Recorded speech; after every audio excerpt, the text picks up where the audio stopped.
बढ़ाते हुए आज इंडियन नेशनल कांग्रेस के बारे में कुछ ऐसे फैक्ट्स पढ़ने जा रहे हैं जो कि प्रीलिम्स एग्ज़ाम के दृष्टिकोण से काफ़ी महत्वपूर्ण होने वाला है। तो जैसा कि हमने अभी तक पढ़ा है, हमने अभी तक देखा है कि भारतीय राष्ट्रीय कांग्रेस की स्थापना के बारे में कुछ ऐसे फैक्ट्स देखे हैं जो कि प्रीलिम्स और कुछ एनालिटिकल अप्रोच देखे हैं जो कि हमारे मेंस आंसर राइटिंग में इम्पॉर्टेंट हो सकते हैं। हम दो प्रकार के स्ट्रेटजी को हमें लेके चलना होगा और दोनों कहीं ना कहीं डिफरेंट स्ट्रेटजी होना चाहिए। हम जैसा कि अभी तक जानते हैं कि एक हमारा प्रीलिम्स का पेपर होता है, प्रीलिम्स पेपर होता है और एक हमारा मेंस पेपर होता है। अभी तक हम ये भी जानते हैं कि प्रीलिम्स हमारा ऑब्जेक्टिव इन नेचर होता है, प्रीलिम्स ऑब्जेक्टिव इन नेचर होता है और मेंस सब्जेक्टिव इन नेचर होता है, सब्जेक्टिव इन नेचर। तो सब्जेक्टिव है मीन्स कहीं ना कहीं हमारा फोकस किस चीज़ पे होना चाहिए, फोकस हमारा रिलेटेड टू द सब्जेक्ट होना चाहिए। और सब्जेक्ट में हमारा मेथड क्या होगा, तो मेथड होगा हमारा एनालिसिस, एनालिटिकल होना चाहिए और कहीं ना कहीं इन डेप्थ में होना चाहिए, इन डेप्थ में टू द पॉइंट। हमें टू द पॉइंट इस चीज़ के प्रति अगर प्रीलिम्स में देखें तो टू द पॉइंट हमें बताना होगा, टू द पॉइंट बताना होगा कि अगर हमसे पूछा जाता है, हमसे अगर पूछा जाता है कि नॉन कोऑपरेशन मूवमेंट, तो उसके बारे में स्टेटमेंट दिया रहेगा कि स्टेटमेंट आइदर 1 और 2 इज करेक्ट, या फिर इस प्रकार से स्टेटमेंट वाइज रहेगा।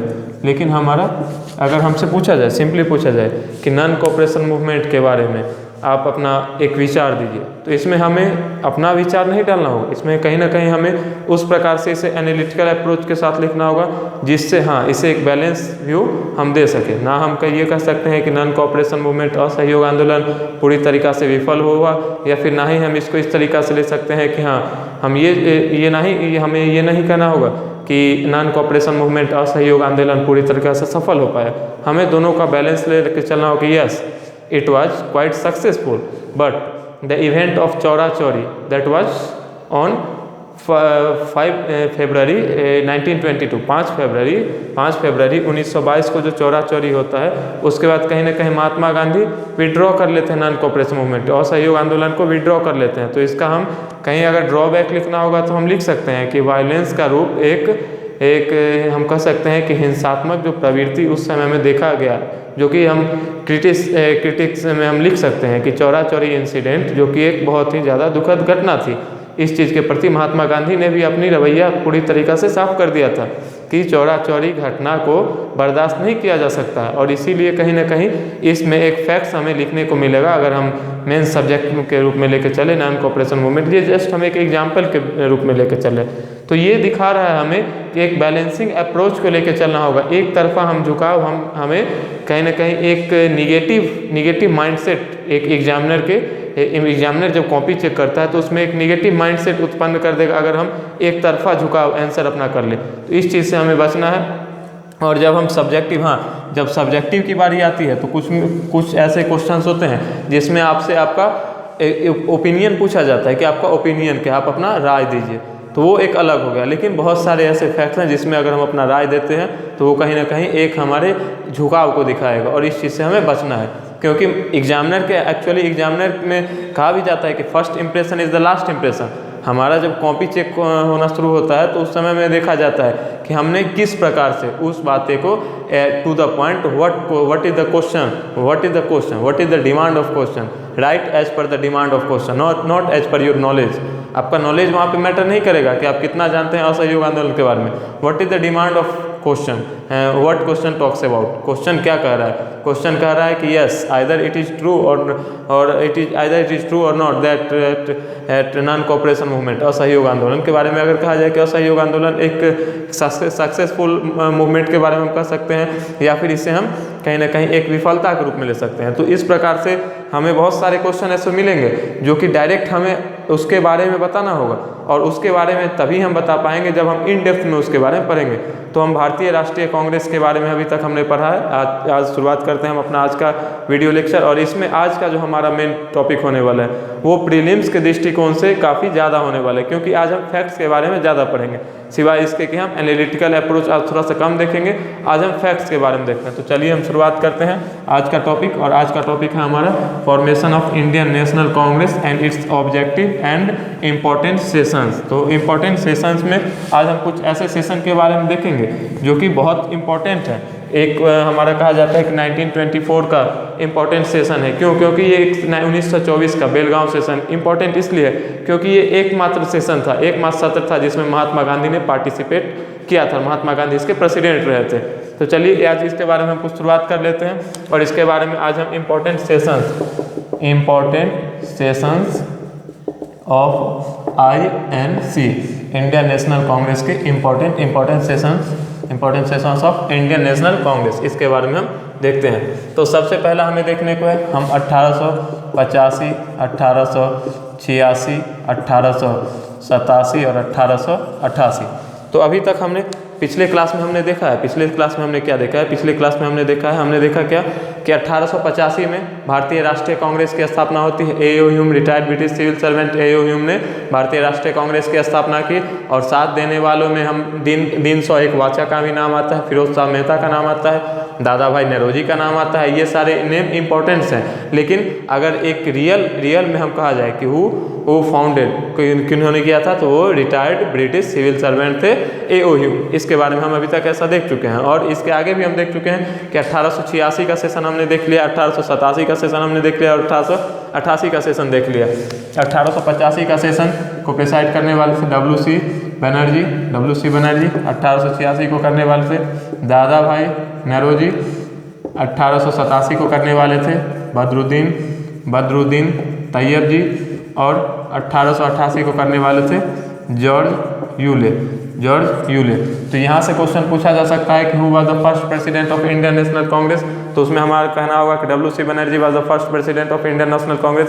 अगर इसके आगे फिर एक क्वेश्चन आता है, who was the first Muslim president of Indian National Congress, तब हमको कहना होगा कि Badruddin Tyabji was the first Muslim president of Indian National Congress. तो यहाँ से एक हमें पॉइंट जानने को मिला, एक हमें फैक्ट जानने को मिला, क्या कि first Muslim president of INC हमें देखने को मिला बदरुद्दीन तैयब जी। इसके आगे हम चले तो जॉर्ज यूले इनसे क्वेश्चन पूछ सकता है कि फर्स्ट ब्रिटिश या फिर first English president of INC, तो वहाँ पे बताना होगा हमें जॉर्ज यूले के बारे में। इसके आगे हम चलते हैं, और इसके आगे हम 1896 का सेशन काफ़ी इंपॉर्टेंट है। 1896 का सेशन क्यों इंपॉर्टेंट है? इसीलिए इंपॉर्टेंट है क्योंकि सबसे पहला बात, इसे प्रिसाइड करने वाले थे दादा भाई नौरोजी। से प्रिसाइड किसने किया था? दादा भाई नौरोजी। 1896 का सेशन प्रिसाइड किसने किया था? दादा भाई नौरोजी ने। और प्रिसाइड करने के साथ साथ इसका क्यों और एक इम्पोर्टेंस है, इसका इम्पोर्टेंस इसीलिए हम देख सकते हैं इसका इम्पोर्टेंस क्योंकि फर्स्ट टाइम क्या गाया गया था? तो फर्स्ट टाइम नेशनल सॉन्ग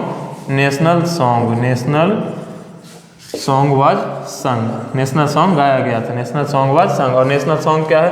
तो नेशनल सॉन्ग है हमारा वंदे मातरम हमारा राष्ट्रीय गीत है। वंदे मातरम हमारा राष्ट्रीय गीत है। नेशनल सॉन्ग हमारा क्या है? वंदे मातरम। और नेशनल एंथम क्या है? जन गण मन। 1911 का जब हम सेशन देखेंगे, 1911 का सेशन जो कि दिल्ली दरबार भी है 1911, 3 दिल्ली दरबार में से जो थर्ड दिल्ली दरबार था वो 1911 का था। तो 1911 के दिल्ली दरबार में हमारा जो नेशनल एंथम है जन गण मन, वो कहीं ना कहीं कंपोज करने वाले कौन थे? रविंद्रनाथ टैगोर। और उसका वो गान किया जाता है 1911 के सेशन में। तो उसके लेटर ऑन हम उसके बारे में भी चर्चा करेंगे। तो हमने देख लिया कि 1896 का सेशन इंपॉर्टेंट है। क्यों इंपॉर्टेंट है? प्रिसाइड कौन किए थे? दादा भाई नौरोजी ने किया था। और क्यों इंपॉर्टेंट है? तो first time national song was संग, और नेशनल सॉन्ग क्या है? वंदे मातरम। इसके आगे हम देखते हैं, इसके आगे हमें देखने को, इसके आगे अभी तक हम देख चुके हैं कि क्या देख चुके हैं कि यहाँ तक हमारे इन पिक्चर महात्मा गांधी का कोई रोल नहीं हमको देखने को मिला है। क्यों? क्योंकि महात्मा गांधी साउथ अफ्रीका में थे महात्मा गांधी। लेकिन फर्स्ट टाइम हम कह सकते हैं कि first time appearance Mahatma Gandhi का 1901 के ही सेशन में हो गया था। 1901 के सेशन में महात्मा गांधी का फर्स्ट टाइम अपीयरेंस हो गया था, लेकिन वो पब्लिकली नहीं हो पाए थे। तो 1901 का सेशन इंपॉर्टेंट है। क्यों? क्योंकि गांधी जी का अपीयरेंस हमें देखने को मिलता है। गांधी जी का अपीयरेंस हमें देखने को मिलता है 1901 के सेशन में गांधी जी का अपीयरेंस देखने को मिलता है। इसके आगे हम चले, इसके आगे का सेशन 1905 का सेशन काफ़ी इंपॉर्टेंट है। क्यों? क्योंकि एकमात्र गोपाल कृष्ण गोखले, गोपाल कृष्ण गोखले ने इसे प्रिसाइड किया था और ये हुआ कहाँ था, तो ये बनारस में ये हुआ था। इसके आगे 1906 का सेशन काफ़ी इंपॉर्टेंट है, 1906 का सेशन इंपॉर्टेंट है, इसलिए इंपॉर्टेंट है, इसको ये प्रिसाइड करने वाले कौन थे, तो इसको प्रिसाइड करने वाले थर्ड टाइम थे दादा भाई नौरोजी। और ये इंपॉर्टेंट इसलिए भी इम्पॉर्टेंट है क्योंकि यहाँ पे हमें 4 रिजोल्यूशन देखने को मिलता है, 4 रिजोल्यूशंस हमें देखने को मिलता है। वो क्या 4 रिजोल्यूशन थे, तो आइए हम इन डेप्थ इसको हम देख लेते हैं कि 4 रिजोल्यूशन में से जो पहला रिजोल्यूशन था, फर्स्ट रिजोल्यूशन था, वो हमारा था स्वदेशी मूवमेंट का रिजोल्यूशन, स्वदेशी मूवमेंट का रिजोल्यूशन। जो सेकेंड रिजोल्यूशन था वो हमारा था बाइकॉट के लिए। सेकेंड हमारा जो रिजोल्यूशन था वो बाइकॉट के लिए था। जो थर्ड रिजोल्यूशन था वो हमारा नेशनल एजुकेशन के लिए था। देखिए 4 रिजोल्यूशन को हमें पढ़ना है। सबसे पहला हमने देख लिया कि 4 रिजोल्यूशन 1906 का इसलिए इम्पोर्टेंट है, क्योंकि हमें 4 रिजोल्यूशन पढ़ना है। स्वदेशी मूवमेंट के बारे में पढ़ना है, दूसरा हमें बाइकॉट के बारे में पढ़ना है, और तीसरा हमें नेशनल एजुकेशन बाइकॉट मूवमेंट का रिजोल्यूशन भी पास किया गया था, स्वदेशी मूवमेंट का भी रिजोल्यूशन। इनफॉर्मल वे में फॉर्मली हम कह सकते हैं कि 1905 में ही इसे कहीं ना कहीं दे दिया गया था, लेकिन एक्चुअली इसे एक्सेप्ट किया गया था कब, 1906 का सेशन काफ़ी इंपॉर्टेंट है। और जो हमारा नंबर फोर्थ हम देख सकते हैं कि वो एक मिक्सचर करके हम देखेंगे, आगे चलकर पढ़ेंगे, वो एक मिक्सचर करके होता है कि स्वदेशी एंड हमारा बाइकॉट, स्वदेशी एंड बाइकॉट का रिजोल्यूशन हम देखेंगे, वो एक मिक्स करके था। 4 रिजोल्यूशन को देखा गया था। सबसे पहला स्वदेशी का रिजोल्यूशन, दूसरा हम देखें बाइकॉट का रिजोल्यूशन, तीसरा हमने देखा नेशनल एजुकेशन का रिजोल्यूशन, और नंबर 4 पे हमने देखा स्वदेशी एंड बाइकॉट का रिजोल्यूशन। ये हमारे 4 रिजोल्यूशन 1906 का इंपॉर्टेंट सेशन क्यों है, तो प्रिसाइड करने वाले थे दादा भाई नौरोजी, और इम्पोर्टेंट इसलिए भी रखता है क्योंकि ये 4 इंपॉर्टेंट रिजोल्यूशन उस समय में फॉलो किया गया था। इसके आगे हम चलते हैं और इसके आगे का सेशन इंपॉर्टेंट है 1907 का, और इसे सूरत स्प्लिट के नाम से जाना जाता है। वेरी इंपॉर्टेंट सूरत स्प्लिट, इसको VVI कर दे देते हैं, इसीलिए क्योंकि ये बहुत इंपॉर्टेंट है। इसे प्रिसाइड करने वाले थे, प्रिसाइड का कौन किया था, तो इसे प्रिसाइड किया था रास बिहारी घोष इसे प्रिसाइड करने वाले थे। और क्यों इंपॉर्टेंट है, तो इसलिए इम्पोर्टेंट है क्योंकि यहाँ पे 2 फैक्शन हमें देखने को मिलता है, मॉडरेट्स एंड एक्सट्रीमिस्ट। नरम दल हमने पिछले वीडियो लेक्चर में हम ये देख चुके हैं, नरम दल और गरम दल, यहाँ ये डिवाइड हो जाता है, यहाँ कहीं ना कहीं डिवीजन देखने को मिलता है। इसके आगे जो हम पढ़ेंगे, इसके आगे का हम 1911 का सेशन इंपॉर्टेंट है। 1911 क्यों, क्योंकि एक तो ये दिल्ली दरबार के लिए जाना जाता है, दिल्ली दरबार, और यहीं पे फर्स्ट टाइम नेशनल एंथम हमारा क्या है, नेशनल एंथम है जनगण मन। इसे बाय रविंद्रनाथ टैगोर के द्वारा नेशनल एंथम जनगण मन 1911 में गाया गया था। चलिए इसके आगे हम देख लेते हैं, इसके आगे हमारा क्या इंपॉर्टेंट है, तो इसके आगे का सेशन 1916 का सेशन काफ़ी इंपॉर्टेंट है।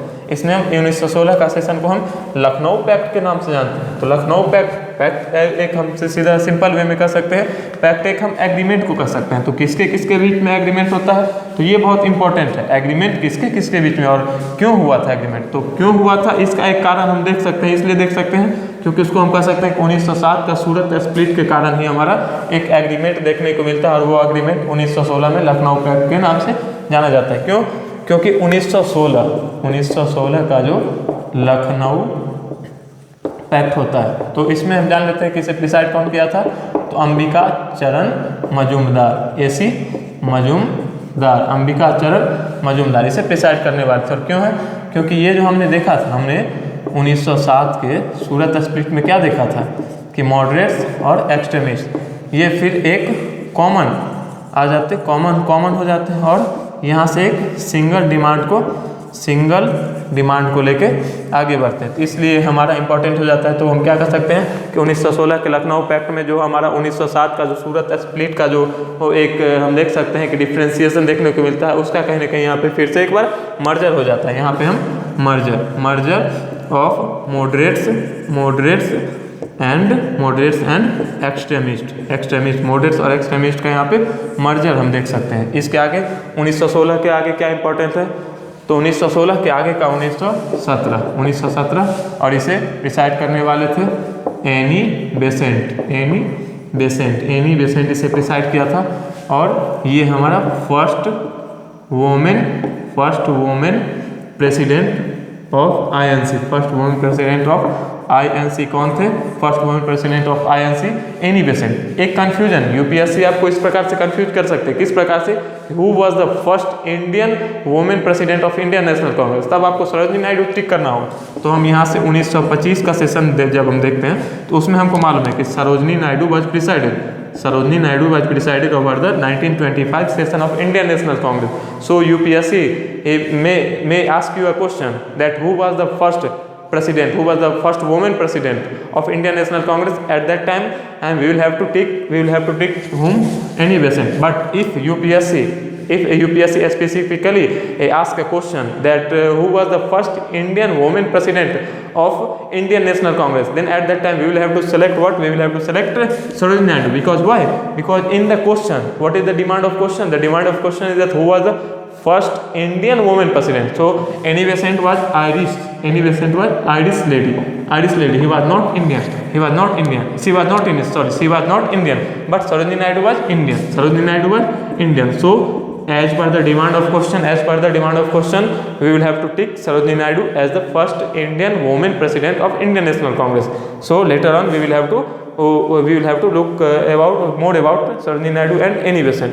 So हमने देख लिया कि 1925 का सेशन क्यों इंपॉर्टेंट है, 1927 का सेशन क्यों इंपॉर्टेंट है। इसके आगे चलते हैं और इसके आगे हम देखेंगे, इसके आगे क्या देखेंगे, तो इसके आगे हमें देखने को मिलता है 1920 का सेशन, 1920 का सेशन। 1920 का सेशन क्यों इंपॉर्टेंट है, तो 1920 का सेशन इंपॉर्टेंट इसलिए है क्योंकि 1920 में ही हमारा क्या होता है, नॉन कोऑपरेशन मूवमेंट का रिजोल्यूशन पास होता है। तो 1920 का सेशन भी काफ़ी इंपॉर्टेंट है, 1920 का सेशन काफ़ी इंपॉर्टेंट है। तो आज हमने कुछ ऐसे फैक्ट्स देख लिए हैं जो कि हमारा प्रीलिम्स के दृष्टिकोण से काफ़ी इंपॉर्टेंट हो सकता है। और यूपीएससी इस प्रकार के क्वेश्चन हम यूपीएससी से प्रिडिक्ट, हालांकि यूपीएससी के बारे में कहा जाता है कि UPSC is unpredictable service, public service commission, but this is not true. हम ऐसा नहीं कर सकते हैं कि ये प्रिडिक्ट किया जा सकते हो।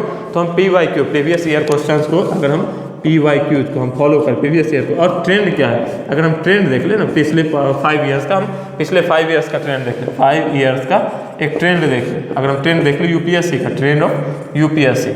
सो उसके बाद हम यहाँ से कहीं ना कहीं अंदाज़ा हमें लग सकता है कि यूपीएससी का फोकस कहाँ से शिफ्ट होकर किस पोजीशन पे जा रहा है। जनरली यूपीएससी का फोकस लार्ज टॉपिक पे, एक इंपॉर्टेंट टॉपिक पे होता था, मेजर टॉपिक पे होता था, पहले मेजर टॉपिक पे होता था।